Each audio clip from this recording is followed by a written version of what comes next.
Welcome back to the Weird and Strong podcast. I am your host, Jeremy Grunsteiner. This episode is so fantastic.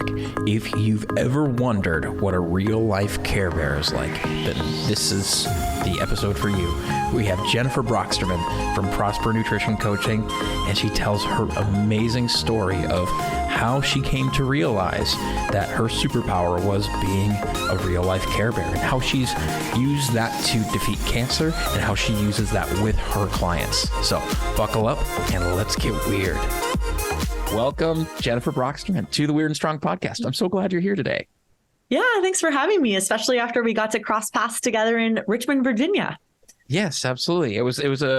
I've heard you on the Enlifted podcast a few times already.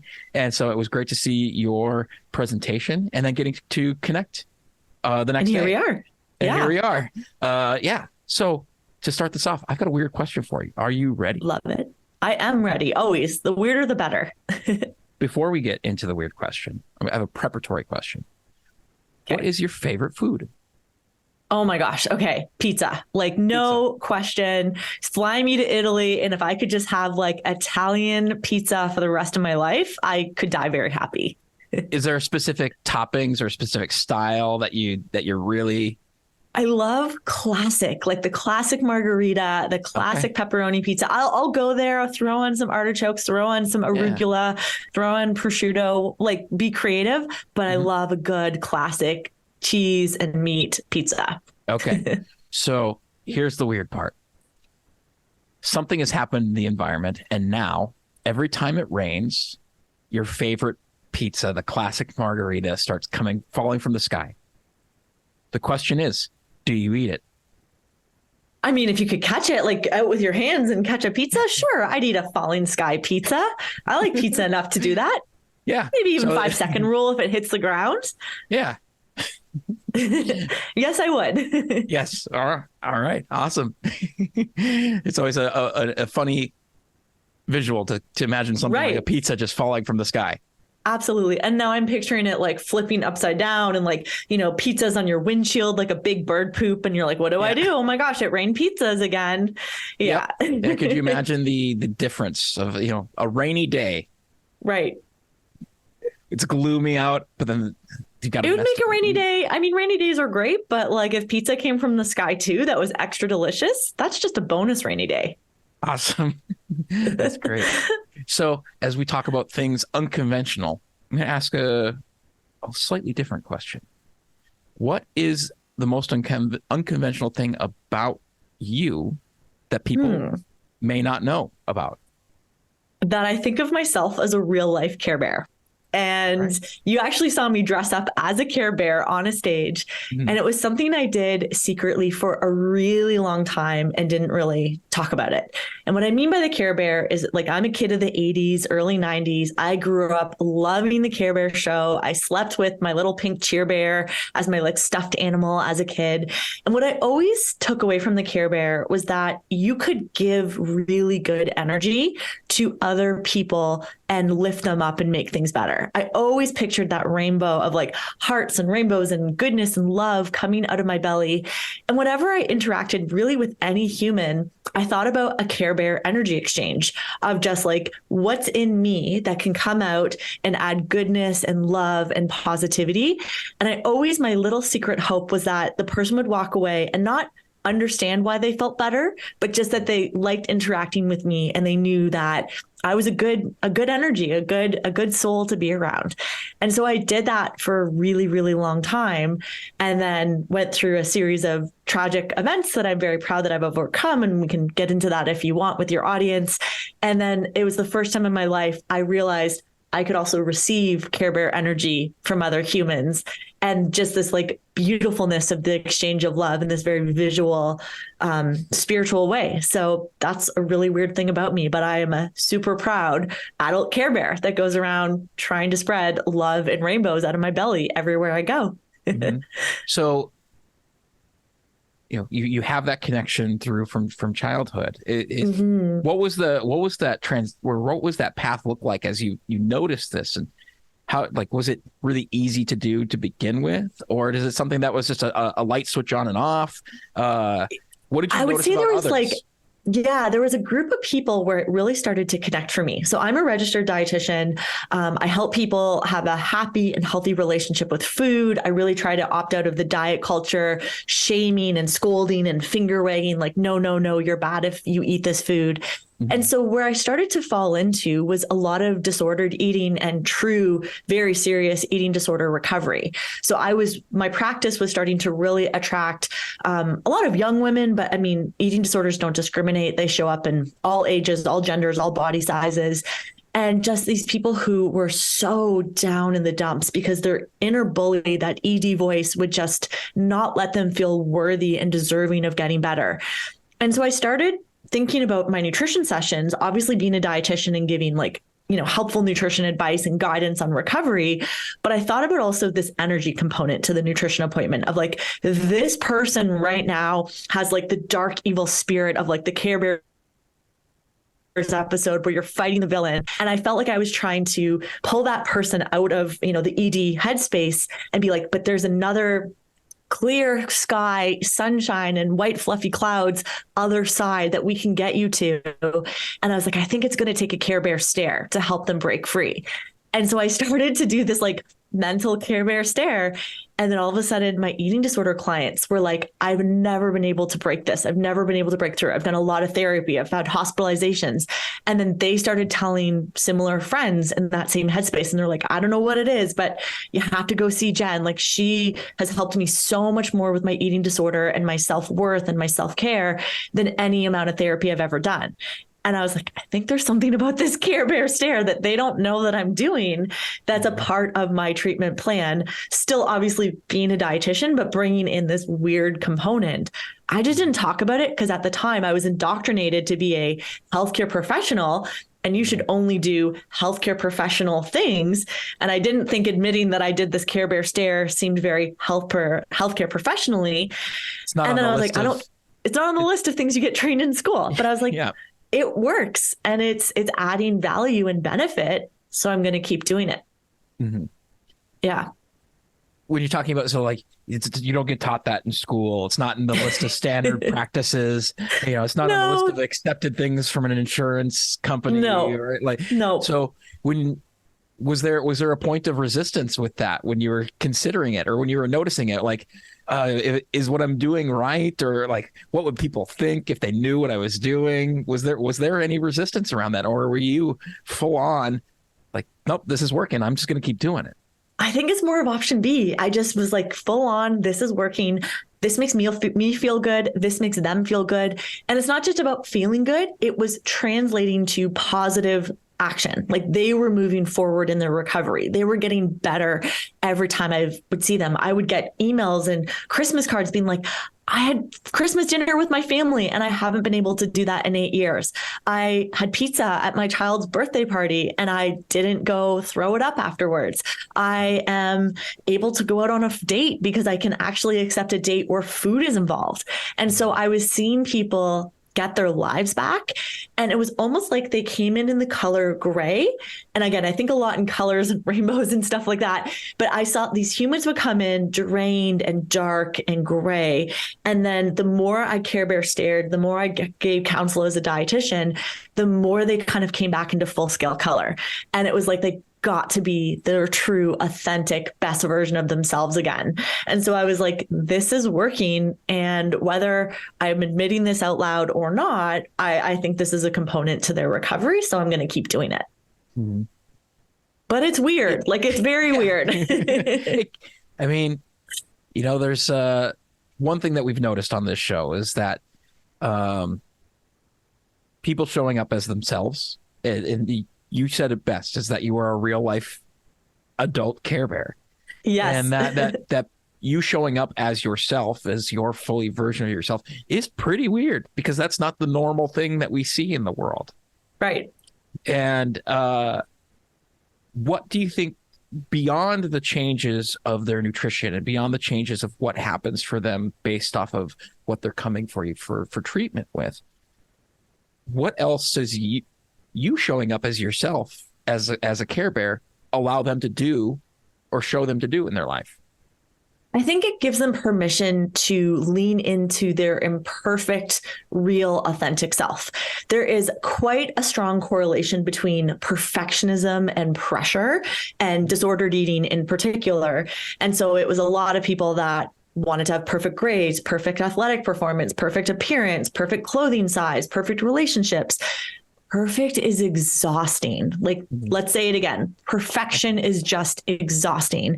And so they had nothing left over to have any fun and connection and meaning and growth, because they were just exhausting themselves chasing perfection. And so as an early dietitian, I thought I had to be perfect and take all the courses and learn all the things and read all the books.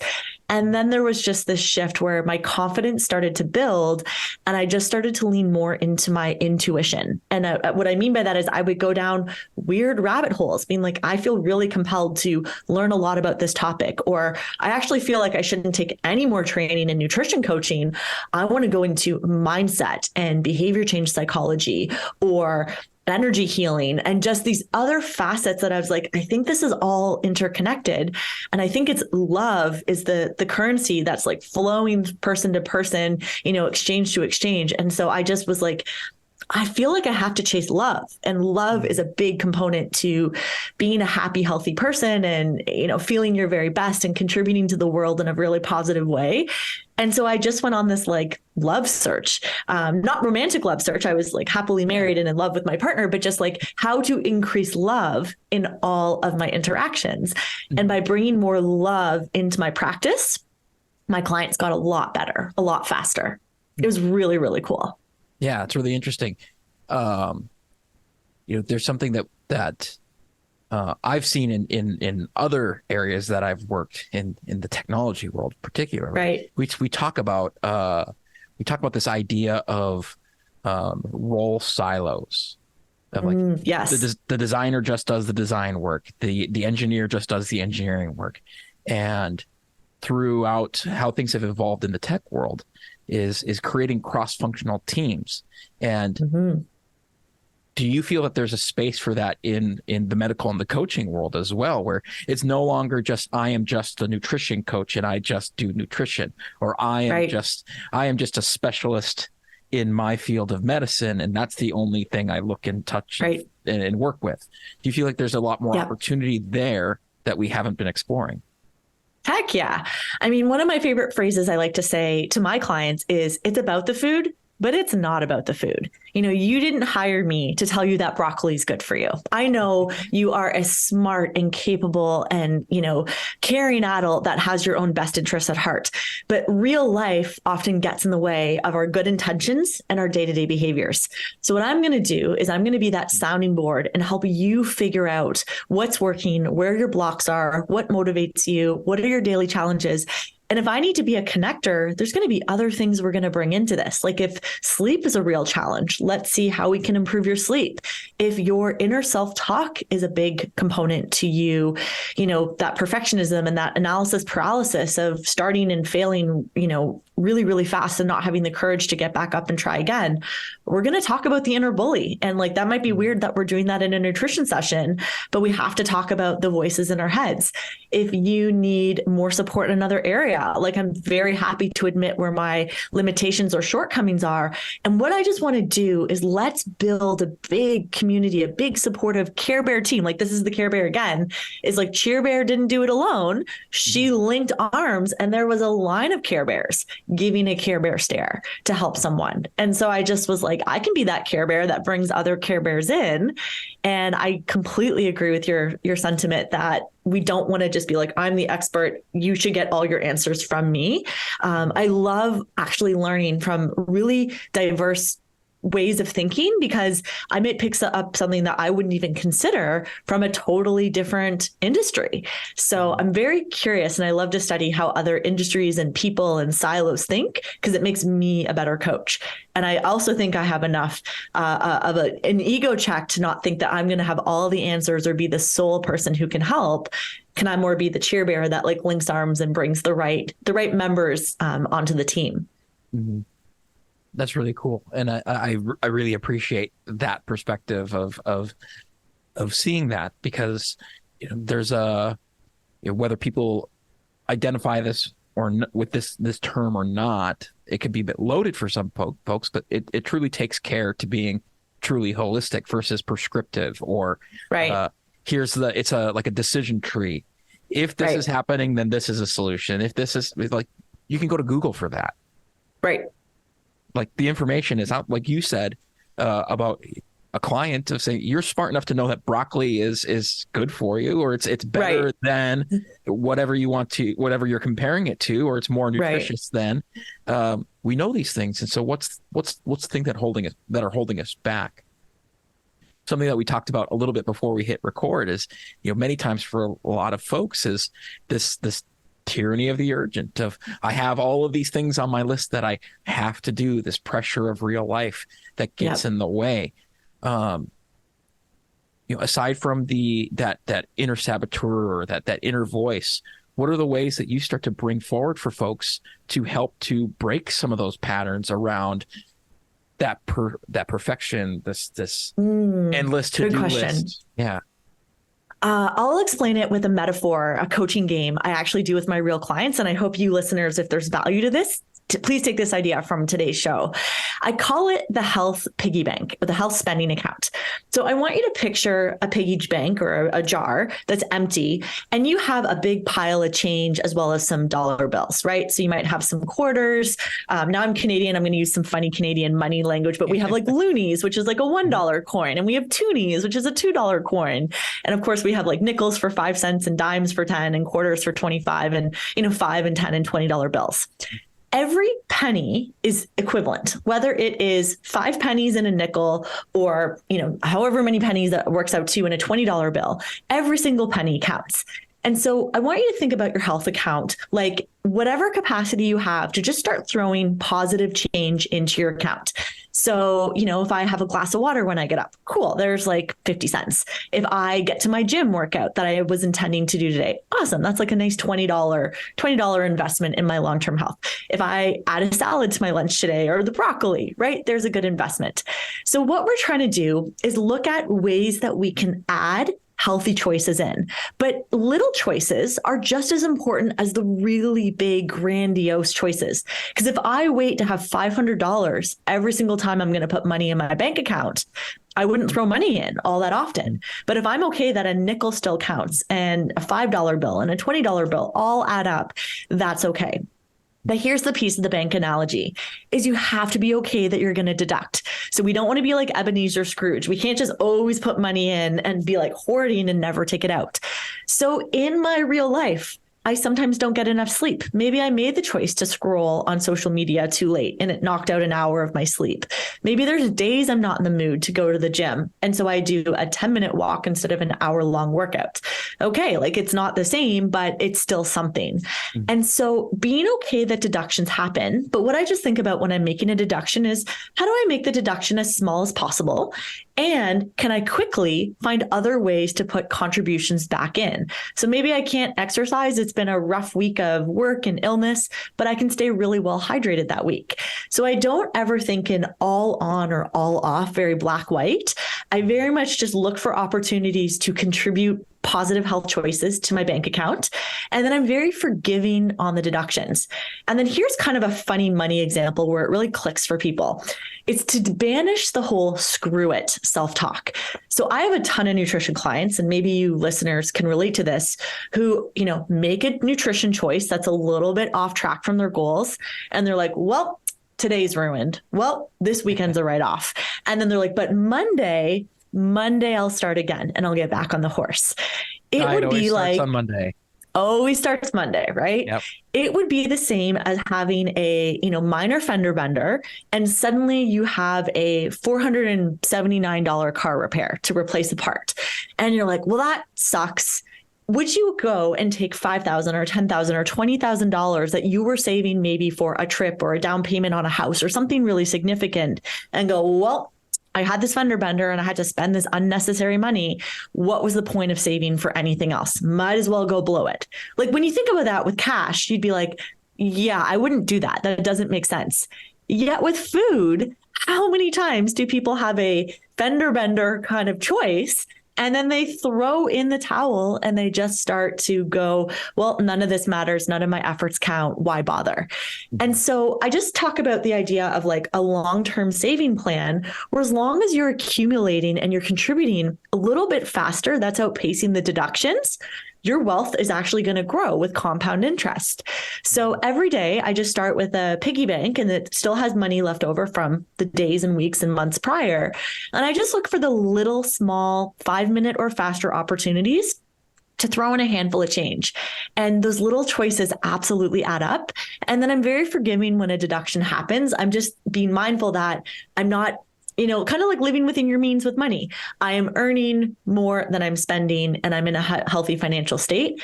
I am contributing health-wise, nutrition-wise, exercise-wise, a little bit faster than I'm deducting. And therefore, I get to stay as a healthy, happy person, but I'm not stressed about the mistakes in air quotes, because they're not mistakes. Mm-hmm. Yeah, exactly. Yeah. So that's the health spending account. Yeah. I love that analogy. Excuse me. A previous guest who I've worked with coaching education, one of the things that they talk about is, in this all or nothing type of black and white thinking that we get, we can also get really stuck into the nuances of like, well, if I just take this supplement, or if I just sign up for this 12-week shred, or right. If I can just find the secret sauce, the silver bullet, that could be the thing that's going to change my life. It's going to turn my life around. We as coaches, I'm making an assumption that get the next certification, that's going to change my practice. It's going to change my clients. I'm going to become the best coach ever. It's accumulating all these things. They talked about it as stepping over dollars to pick up pennies. Yep. Yeah, for sure. I mean, I'll bring an example and play off what you're hinting at here from a business book that I read. And I was like, oh, this is so applicable to health. And so the business book was about business owners getting stuck in analysis paralysis, thinking they need more information, they need more resources, more team members, more money, more marketing dollars before they're allowed or able or whatever to succeed. Mm-hmm. And so what the business book kind of labeled this as is two scenarios. There is the BTO, and that stands for best theoretical option, or there's the BDO, best doable option, where people, when you find yourself in paralysis and being stuck, you're probably in a BTO scenario. You're looking for the best theoretical solution, the best meal plan, the best workout option, the best certification, the best business coaching, the best microphone to get on a podcast, right? Yep. You're stuck in the best theory. Theory keeps people paralyzed. The BDO admits you're not ever going to have all the answers, all the time, all the money, all the resources, all the information. So you just make the best doable option of what you have access to today. Or another way I like to remind my nutrition clients is I just say this phrase: do the best you can where you are with what you have. You're at the airport catching a flight and you haven't had breakfast yet. What is the best airport breakfast you can get with what you have, in the time available before you have to board the plane? So the BDO really gets you out of searching for perfect, because you can just be making best doable options all day long as you go. And then I often will have them think about for the day, be like, I call it WIN, WIN, what's important now. So maybe you can't get the 10 health things checked off your list that you wanted to do. You wanted to meditate and sleep 8 hours and drink enough water and work out and, have 3 whole square meals from scratch. You're probably not going to get all of those checked off in a day, but can you get what's important now? What is your 1 or 2 wins that your energy absolutely can go into, and you can check that off as a win before you go to sleep? And so I find that just getting people to understand best doable option and win, what's important now, they just start taking imperfect action. And then I love the science of motivation. I find motivation so fascinating. So to really simplify motivation down, people think they have to feel motivated and then an arrow that leads to taking action. It's the inverse. You take action and then you feel more motivated to take more action. So I usually just draw that on a piece of paper and I'm like, what you've been doing, motivation, waiting for that to show up before you take action. Let's flip it. Take a small action, be imperfect, but do something. And then you're going to find you have more motivation to keep going. And they're like, oh my gosh, this is life-changing, but so simple. And it is. Yeah, it's we hold ourselves back and we wait to start, because again, that lack of perfection, or that lack of, it's the same idea of, well, if you're learning to play an instrument, are you going to be perfect the first time you pick it up? Nope. And so why do we expect in our daily lives, in habit change and new things that we're doing, changing our behaviors, changing our schedules, like being able to, as a common person that we know, Mark England says, start and keep going. Right. I know I fall into this category very often. I've been thinking about this quite a bit, of this, especially when I'm looking at workflows for myself, or like how do I optimize my day? There's this chase towards optimization of like, what's the best version of this? What could it be? And it's like, well, is that actually necessary? Or is again, the best doable option? 100%. Yeah. That's a perfect way to frame that up for all of us. And it just gives you permission, I think, to just move forward with a decision, not the perfect decision, but the best decision that you have access to in that moment. And again, your BDO is allowed to change. That's what's so beautiful about it. It's like, here's a really silly, simple metaphor. How are you furnished? Maybe if you were like, just moved out on your own, college dorm room, your first rental apartment, that probably wasn't your forever furniture. I'm going to take a guess, but it was the best doable option for what you had access to in your finances and the space that you had. And of course, that furniture is allowed to change and get better or upgrade or have a comfier bed or, a favorite desk to work at. So you just have to move forward with something and be like, we were okay with that with less than perfect furniture. Why can't we be like that with our health habits or our work schedules or, places that we're pushing ourselves and striving? I find when people add pressure, the pressure is where they get pushed back into the best theoretical option. But when we take off the pressure, the best doable option is so logical to just move forward with like the best option at the time. So strip off the pressure and the best doable option becomes much easier. Yeah. Yeah. I love that. We're switch gears a little bit, and we're going to talk a little bit more about you personally. Okay. And so you alluded to this a little bit earlier of being able to make that change for yourself, of not only being able to give that Care Bear stare outwards, but being able to accept that. What was that process like? Take us on that journey and tell us that story. Okay, well, buckle up. This was the biggest pivot I've ever been through in my life and the most powerful and special and growth opportunity I've been very lucky to experience. So I just turned 39 a couple days ago.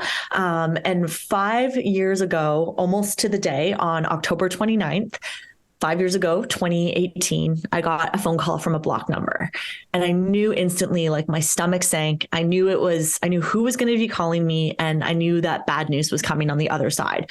But I picked up the block number, answered the phone, and it was an oncologist calling me to tell me that I had stage 3 ovarian cancer. It was advanced. It was serious. They caught it really late. I had been bringing symptoms forward to my doctor for 5 years and wasn't ever taken seriously because I was a high-level CrossFitter, young, healthy dietitian. Why would someone ever think that I have cancer? Yeah. So I get rushed into surgery a couple of weeks later, and it's really bad. So I lose a whole bunch of body parts because the cancer is in my entire abdominal cavity. I wake up and they tell me I've lost my uterus, my ovaries, my appendix, my ileocecal valve, 2 big fragments of my large intestine, and they lobbed off a third of my bladder, sewed me back up, and then basically said, get your will and affairs in order. This is really advanced. We tried our best to get out what we could. We didn't get it all out. You have probably 6 months to a year. So make your peace with that and just get your affairs in order and try and enjoy the last few months of your life.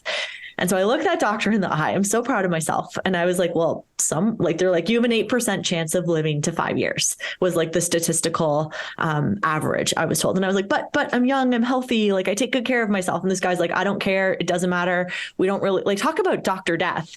He just was like, it doesn't matter what you do. Pretty much everyone dies. Like you're not getting it. You need to accept that like, this is your end. And I just looked him in the eye and I was like, well, someone has to be in that 8%. Why not me? Why couldn't it be me? And so what then transpired was just this like amazing thing after thing of miracles. So, I mean, I wake up, they've also damaged my nerve in surgery, and I have a paralyzed right leg. So I also can't walk. I have to like learn how to walk again. I've been freaked out and told I have like an end stage terminal cancer. And I just was like, okay, it's gonna take everything in me to beat this. And I weirdly was like, as a dietitian who's done a lot of mental health and resiliency and mindset and self-care, all those weird rabbit holes I didn't know why I needed to explore and go down in the years prior, I was like, oh my gosh, I have been fully preparing for this moment by supporting other people through really hard stuff. I am now equipped and ready to help myself. So I did something called a teacup exercise, and I drew a teacup on a blank piece of paper. And it's basically a story that goes like this: like, life is going to come along and bump you. And if coffee comes flying out of your mug, it's because you chose to put coffee in your mug.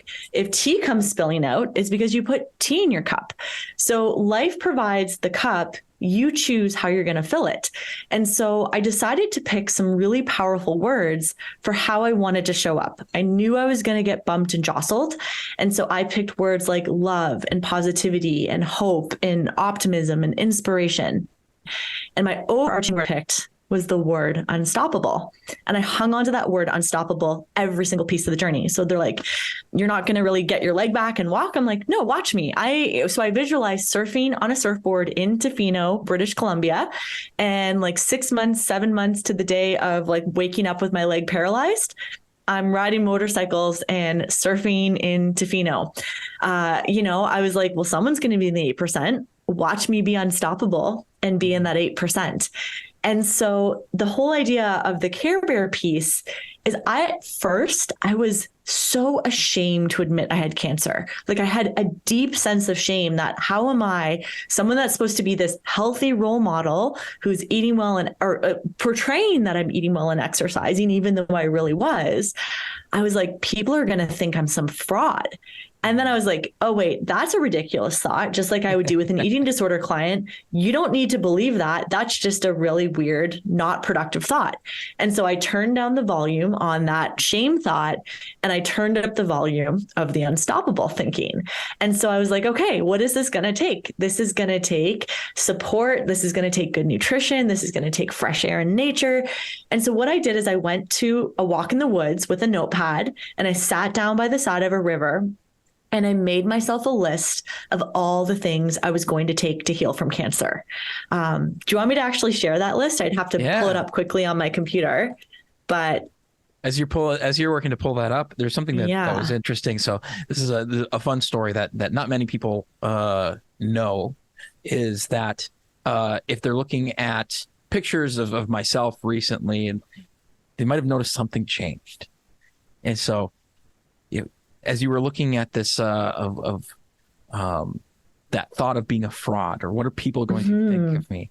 So I had a moment just before the event earlier this month. My hair was almost as long as yours was. Oh, really? Yes. Yeah. And as an aging male, you start to notice the thinning of the hairline, because it's just what happens.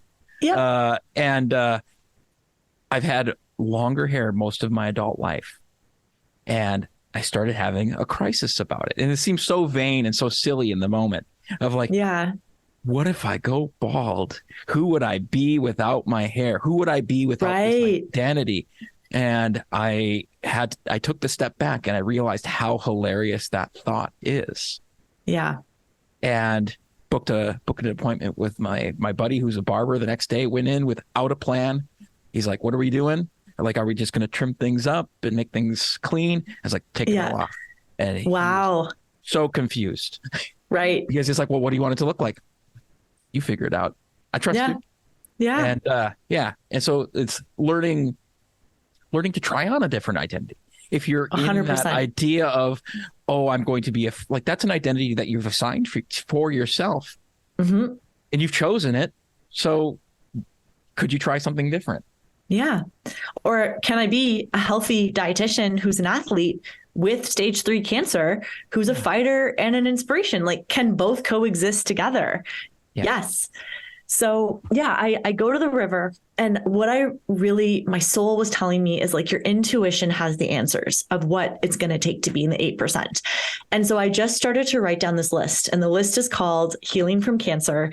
And I have this pinned beside my bed, and this is my magical spell. I read this every morning when I wake up. I read it every night before I go to bed. And so that list is 3 daily words: happiness, joy, and love. Have living plants everywhere. Be surrounded by them at home and work. Go hiking in the woods. Lean into my CrossFit community and get lots of support from my friends. Do lots of yoga. Participate in quiet retreats that are, yoga or spiritual in nature. Go outside for daily walks outdoors. Eat lots of vegetables, especially cruciferous. That's our broccoli family. Mm-hmm. Have low to no sugar intake and lots of fresh herbs and spices. Eat whole foods without being rigid, with an emphasis on leaning into plant-based, but again, flexibility there. Be around warm and sunny vacations, be in the sun, work part-time, and keep making a positive impact in the world. Relax, stress less, and lean into slower living. Have dinner parties with my friends. Drink lots of tea, take probiotics, have a daily gratitude practice, do more meditation, inward reflection, and, really lean into a spiritual practice. Have a strong belief that I'll be okay. Nurture and protect my immune system. Have dog cuddles daily with my dog, Carly. Reach out for social support from friends, my family, and a therapist. Cry and let the tough emotions come out. Have daily hugs.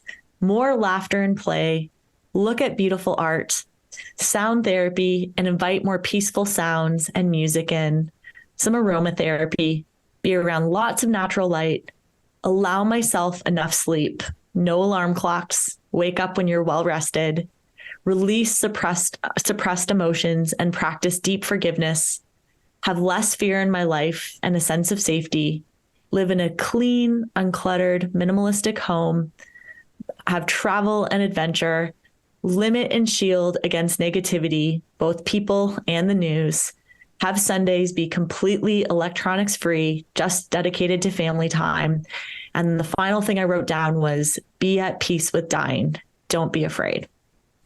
And so I just was like, that's my list. That's what it's going to take. And so I turned down chemotherapy. I'm not anti-chemo for you listeners. It's just, I had 2 cancers. One was more responsive to chemo. One was really not super responsive to chemo. And the one that wasn't responsive to chemo was the majority of what I had. So that felt like the right decision.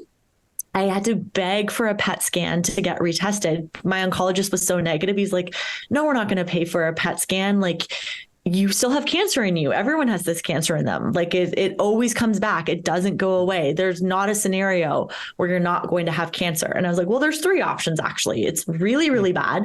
And I'm going to die in 6 months, like you're telling me. It's more slow growing. And I maybe have a little more time than you're hinting at. Maybe my age and my health are going to contribute. Or it's the Care Bear rainbows and unicorns option, which is I'm doing a lot of these things that I think are helping, and cancer's actually dying. And so here's the part he didn't understand, and this is the weird and wonderful, is because I let my world Care Bear stare at me. I would post stuff online, and then I just got flooded with messages, flooded with love, flooded with prayers, flooded with support. And I could feel this tingling, popping sensation. I physically could feel cancer dissolving. I don't know how else to describe it. Then something would happen on the inside, and it was almost like bubble wrap, like this light popping, Rice Krispie tingling. And I was like, cancer's dying. I can feel cancer dying inside of me. And it's love. Love is the chemotherapy. Like there is love being sent to me. I can feel Care Bear love beams coming into my body, and something's actually happening. So at 4.5 months after that surgery, I'm learning how to walk again. I have to beg to get this PET scan that I have to pay for myself. I'm like, just give me the signature. I'm the one paying for it. I just needed an oncologist signature to allow me to have this. They were like, there's no cancer. Like we don't see any inside of you. And so, touch wood, my 5-year anniversary is 2 days from today. So it's October 27th. As we're recording this, it's October 29th in 2 days. And I'm in the 8%. I did it. I'm cancer free. I've been in radical remission. And I really, truly think it was opening myself up to receiving the love back from other people. And I think a lot of those things on that list was just a well-lived life. But that's my really interesting and wild and miraculous story of my touch with cancer and how I chose to handle it. When you're looking at, thank you first of all for sharing that. Like, it's the second time of hearing that story, and it's still one of the most rad stories I've heard. Thanks. And I have a question about this list. Yeah. How different is this list from prior to cancer for you? How much of that changed? Yeah. So that list had probably 50 to 60% of that being done consistently, but it was always work and pressure and urgency first. That list came second. And now it's that list comes first, and the achievement and the work and the pressure. It's like, I don't need to actually have all those things. Like, I just need to show up, do a good job, add value to the world, be great for my clients, continue to learn and evolve and grow, but make sure that those things are protected. And I notice now, like, I'm not a perfect person, but I notice if I feel stressed or frazzled, what I just do is I spend more time staring at that list. And then I'm like, oh, boom, there it is. Like, reticular activating system. My eyes can go right to the bullet point on the list and be like, that's why you're not feeling so great. You haven't had friends over for a dinner party in months, and you always belly laugh and have the best Friday night talking with your close friends. And there's just meals that go on for 4 hours around the dinner table. Or it might be like, hey, you love being in the woods. And I try to go 1 or 2 times a week on a nice long hike. But if I start to go 2 or 3 weeks without a hike, I'm noticing I am craving that. So if I ever feel off, I just go back to that list, and the list guides me back to what needs to come up to the surface. And then I just make that the priority. Yeah, that's really cool. What would you suggest for people who don't have a list like that? Oh my gosh, sit down and write your own list. I just now teach this to my own clients. I call it my happy, healthy human list. What makes you just a happy, healthy human? What are the things that your soul needs to feel like you're living a life well lived? You don't need a brush with cancer, a near-death experience to focus in on what you really value and, what are the priorities. So I think having a clear list, but I think the other magical piece of it is that I look at it every single day. Like, I really have this list hanging beside my bed, and I look at it at least twice a day. And so it just is like, I call them like train tracks. I've just laid down tracks that now that those tracks are laid, the train has a much easier time leading you to drink tea and take probiotics and be in the woods and have dinner parties with friends and laugh and, have a sense of safety and slow down. So because I look at that list all the time, those reps are way more solidified. Mm-hmm. That makes a lot of sense. And I can imagine that there are times when you're using this practice with clients that there's that initial paralysis because we haven't written that before. We haven't considered those things, or we're so stuck in that pressure and speed of life and all of those things that it can make it really difficult to even imagine what are these things that are going to make me a happy, healthy human. Yeah. Can I throw a question at you? Sure. What would be on your list? I've been actually working on this myself. Like, it's interesting how much this stuff comes up of how similar, even though we've never interacted beyond a few weeks ago, how much practices overlap with things. Mm-hmm. And so for me, it's connection, being able to do things like these podcasts. There's a great amount of sharing there that I get to bring out into the world, but the more connections that I can create with people, like it's having this podcast, even when life is busy, even when the tasks lists are there, making the time for taking long walks with my dog. I got a basset hound named Chester who's full of attitude, and I notice for myself when there's times that I'm feeling the pressure, he's extraordinarily angsty and sassy, and it's we haven't been taking the time to go out and just be. Right. Yeah, for me, it's the connection is such a big component for me, and it's finding the opportunities for that, of whatever vehicles those take. And for me, it was for a long time, that was my coaching practice, because it was a lot of in-person work, and so Right. I get to have that all the time, all day, every day. And so now that my path has changed and I'm no longer doing that, it's all right. What are the ways that I can continue to foster those things? Powerful. Yeah. What would you put in your teacup? That's my follow-up question. Yeah. What would be your powerful words that when life jostles you, what's going to come out? Kindness and adventure. Love it. Yeah. Yeah. Those are the two words that have continually been coming up for me, is in this sense of continually, similarly to you, with the not allowing it to come back inwards. Right. Noticing for myself how much I want to care and help others, and then that shielding of, well, nope, it can't come back inwards. Or like suspicious when it does, or even for yourself. Like, if I can give this to everyone else, why can't I give it to the person that I spend the most time with? Right. Ultimately, the most important person in my life, which is myself. 100%. So, that kindness, and then the adventure component of that is the beyond even taking trips, beyond renting my buddy's van and going out to Richmond, or flying back to Germany for the first time in 20 years with no plan, or flying out to San Francisco very recently with aside from the coaching activity that I needed to do, with no plan. Right. Continually bringing adventure into my life, and that life is the adventure. That's the journey. I talk about this very often with other guests, with people that I work with, is that we spend so much time focused on the achievement and the destination of, when I lose the 20 pounds, I will finally be that. These are things that I learned for myself. Coming from somebody who was nearly 300 pounds at one point and had never touched a barbell in my life, and then became an Olympic weightlifter at a national level, is that I was actually looking for that acceptance and love of self, or connection to myself.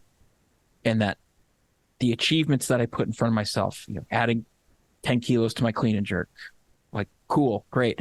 I did it. And it felt great for a day, a week. And now what? Well, now I'm back on the horse and back into training, and things are back to where I was, of not feeling enough. So then realizing that the journey is the point. The destination isn't the point. We all have one destination at the end. We're all going to die. Why am I trying to rush towards it? Why am I trying to make that come faster? Why am I trying to make this an accelerated timeline of my own engineering and my own attachment, and I can be comfortable and in love with what is? I feel like, in a weird, lovely way, in my 30s, I had to think about death way more than I think the average 30-year-old does. And I'm so glad I thought about death a lot, because it doesn't scare me anymore. We have a very death phobic society. Death has made me appreciate life is so awesome right now. And just like you said, life will be awesome when I rush to this next thing, I achieve this next thing, I get this thing done off my to-do list. It's like, life is amazing today, and life needs to be well lived today, day in and day out, as opposed to the big objective outside things. So, sounds a bit morbid, but contemplating death and thinking about death, even at a younger age, is such a cool way to know if you're on track with how you're spending your time, who you're spending your time with, and how you're showing up every day for yourself. Yeah. In that shift, have you noticed your perception of time changed? Does time feel like it goes more slowly, more quickly? Does it feel different now? Well, the pandemic has made it hard because it's been on slow-mo and fast forward and up topsy-turvy. So that's a little bit hard to answer because it's just been a wild past 5 years. What I would say is I was one of those kids that was always like delay gratification, like eat the vegetables, don't have the cookie for dessert, save as much as you can. Like I just was always like chasing that perfection. And now it's not that I just like throw the towel in, who cares? I can savor I can be very present and savor the little moments as they're happening instead of just only being allowed to celebrate the very big moments. So that's how time has changed. I would say I'm much more present moment to moment, day by day. And I'm noticing how many more wonderful moments there are throughout the day. And if I get a little nerdy and scientific, I learned this concept from a friend. It's called microbursts of happiness. So she's a happiness researcher, and most people think what they think will make them happy are the big moments of happiness. When I get married, when I have the baby, when we buy the house, when we add 10 kilos, when we PR, when we hit 1 million subs or whatever, right? The big things. But realistically, what our brains are happiest on is it's called an upward spiral of happiness. And there's a whole bunch of little microbursts, microdoses of happiness that happen close together in the same day. So it might be a cold winter morning and you are just enjoying that first warm cup of coffee or tea. And then it might be scratching your dog just behind the ear, just where he likes it, and connecting with your pet who loves you so deeply for 30 seconds to a minute. It's maybe getting a really nice hug from a significant other when you're having a tough moment. And it's so the ability to see these little micro moments of happiness. And if you can burst a whole bunch of them, like 3 to 5, and sort of connect them in the same day or in a row, your brain is so happy. And you learn how to be in love with whatever your simple, beautiful, big, little, medium-sized life looks like right now, because it's just good enough as it is. And so that's, I think, my favorite change. And I don't know if that fully connects to your question about perception of time, but I'm more present and I really notice the small moments of happiness where I wouldn't have really given them a whole lot of credit prior to cancer. Mm-hmm. You're like, well, that's cool. I'm okay with how things are, but I'm not really connecting it through into how that's adding more value to my life of the experience. Right. And that's where in talking about adventure, it's like it carries directly into that as well, of like, well, I can view my life as a drudging set of tasks that I'm going to do this job for X amount of years. I clock in, I clock out, or what's the adventure for today? Yeah. Even though I know I'm going to the same place, I'm walking from my bedroom to my desk. You're like, what's the adventure there? And it opens us up to so much more than what normal life has told us we can have. Right. So in talking about the doctor that told you, that basically you're done. Yep. You're as good Dr. as Death already. Yeah. Dr. Death. In being able to see someone go against the grain with what the expectation was. Right. Do you imagine that made any sort of a shift for somebody in that role or in that perspective to see that change? Do you imagine that changed or made them question what they have, or you feel like I would hope so, but also I had 5, 6, 7 appointments where it was the same loop of him being like, I don't think you get it. You're not going to make it. And so I actually just chose to remove myself from that situation where, I was trying to work with this oncologist, and obviously we did not see eye to eye on my scenario. And so he just never followed up. Obviously, I omitted myself from his practice. I was hoping to be a great example. I will show you a similar example in the medical community. So I hope he could learn from this scenario, but also it's not my job to change someone else's mind. I just I'm going to go live this awesome, positive, healthy life and, hope for the best. But as I hinted, it had been about 5 years, me bringing symptoms forward and being sort of brushed under the rug and ignored. And so one of the things that happened is when I was 25 or 29, so I got diagnosed at 34, so 29 was 5 years earlier. I'll be really vulnerable on this podcast. I did have an abnormal pap. And so for women, when that happens, you have to go through like more intensive testing. So you do more paps in a row in the same year. And what actually happened is those results did come back positive. So no one read the report, and I found it sort of 2 weeks after my cancer surgery.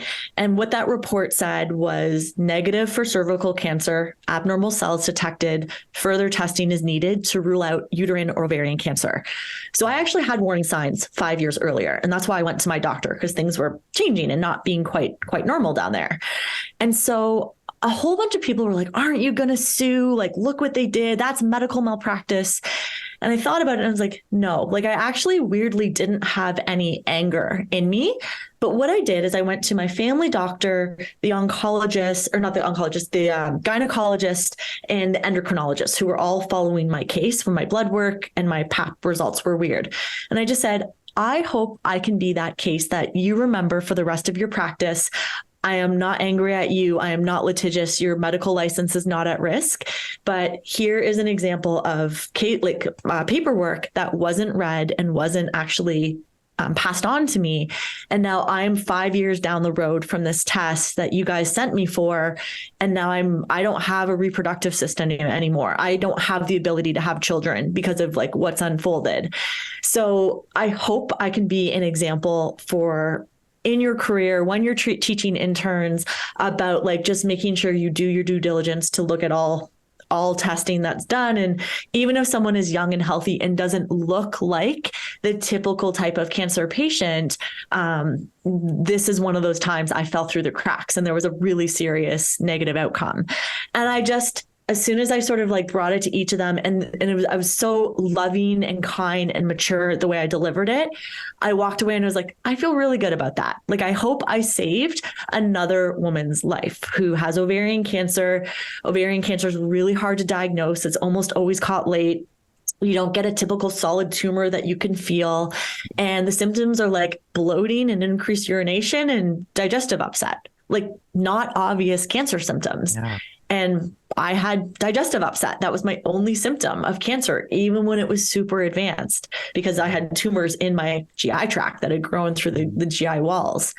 And so all of them kind of like jaw hit the floor, but you could tell how grateful they were that I could use that as a teaching moment with them and just do it with like love and grace and kindness and forgiveness. And part of that list was like practice deep forgiveness, because hanging on to hate and anger wasn't going to change getting body parts back or not being all the way at stage 3. So I was like, how do I make a positive in this scenario and impact these 3 medical professionals' lives so that they can go help other patients going forward? So I felt really proud of myself for how I handled when I found that piece of information in my medical record and was like, oh my gosh, this has been here for 5 years. And it all made sense. I'm like, I'm not crazy. Things that I've been talking about and bringing forward and being like, I know my body, something feels off. I was like, it makes sense because 5 years ago I said that and there was something happening. Yeah. That's amazing. First of all, thank you for sharing that.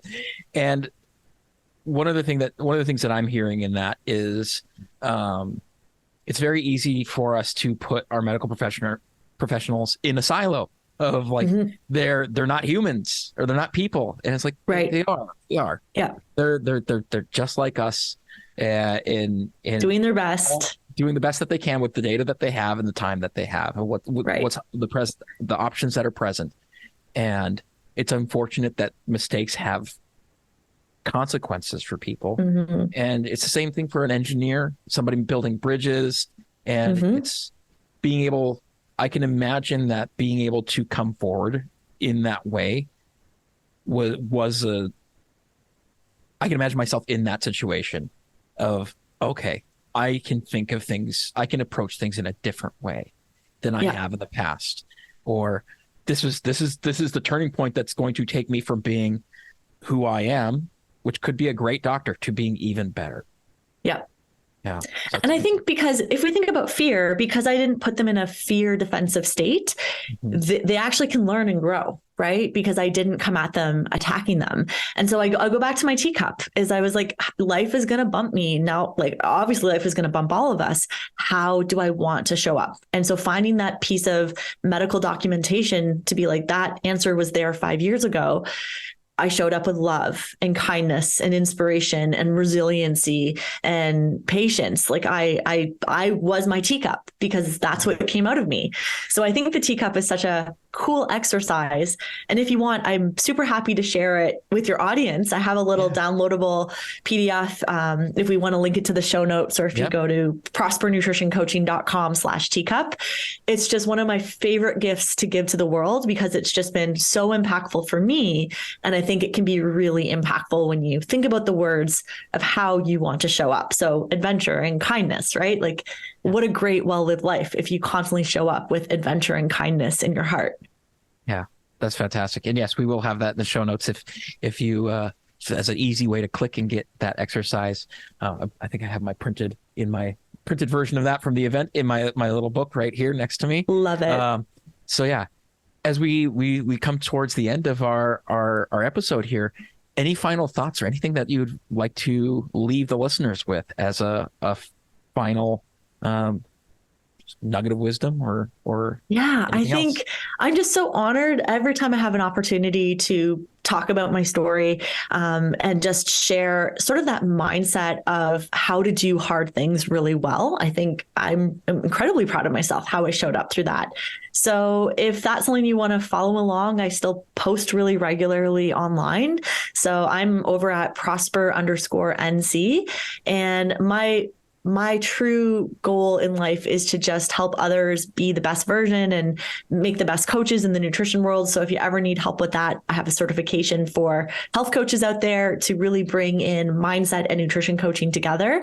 But my final nugget of wisdom is just like, make that list, right? Whether that be the teacup list of words, that like healthy, happy human list, know your words. The words have magic and they'll pull you into the version of you want to be in the good times and in the hard times. So if you've never sat by a river maybe and made a list, it is a well spent 5 to 15 minutes of your time.